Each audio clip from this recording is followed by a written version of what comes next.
এবার আমি এসেছি সেন্ট্রাল আমেরিকার পানামায়। আমায় পৃথিবীর সবচেয়ে বিপজ্জনক জঙ্গল আর ম্যানগ্রোভের জলাভূমিতে নামিয়ে দেওয়া হবে। চারিদিকে ভয়ঙ্কর সব প্রাণী আর গাছ। আপনাদের দেখাবো কিভাবে এখান থেকে বেঁচে বেরোবেন। বাপরে! মোকাবিলা করব সবচেয়ে বড় ভয়। ও বাদুড়! এগুলো কিন্তু কামড়ায়। আগ বাড়িয়ে কথা বলার ফল ভোগ করব। আমি এটাকে খাবো। ওখানে দেখছেন, ওই সাপটা হলো ফার্ডালান্স। আর তাই এই জঙ্গলে আপনাকে খুব সাবধানে চলাফেরা করতে হবে।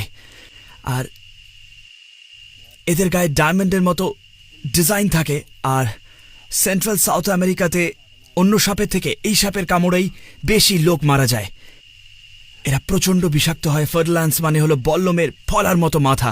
যখন এরা ছোবল মারে তখন হিমোটক্সিক ভেনাম মানুষের শরীরে ঢুকিয়ে দেয়। যদি এই সাপটা আমাকে কামড়ায় তাহলে ভোর হওয়ার আগেই আমি মারা যাব।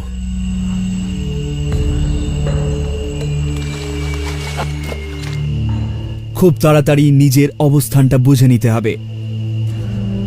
সবচেয়ে বড় যে গাছটা দেখব তার উপরে উঠে দেখতে হবে আশেপাশে কি আছে। আর গাছে ওঠায় দক্ষতা না থাকলে জঙ্গলে বেশ বিপদে পড়তে হবে। যা ভেবেছিলাম তার চেয়ে কাজটা অনেক কঠিন। তবে যদি গাছের ওপরে উঠে বেরোবার পথটা খুঁজে পাই তাহলে এই কষ্টটা সার্থক হবে। আগে যেসব জায়গায় উঠেছি তার কাছে অবশ্য এটা কিছুই না। খাড়া পাহাড় বেয়ে ওঠার চাইতে অনেক সহজ। এই লতাপাতা আর ডালগুলো যে কোনো সময় ভেঙে পড়তে পারে, তাই একটু সাবধানে উঠতে হচ্ছে। যাক, আমি বেশ খানিকটা উপরে উঠে এসেছি।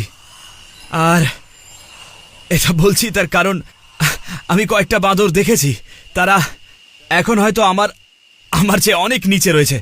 তার মানে আমি অনেকটা ওপরে উঠেছি আর এখন হয়তো প্রায় 3 তলার সমান উচ্চতায় উঠতে পেরেছি।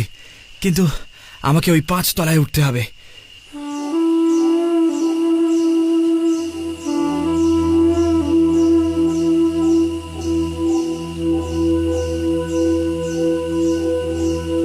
এখানকার গাছপালা সরু আর নড়বড়ে। এই যে দেখো, এদিকে এসে দেখো একবার। ওরে বাপরে!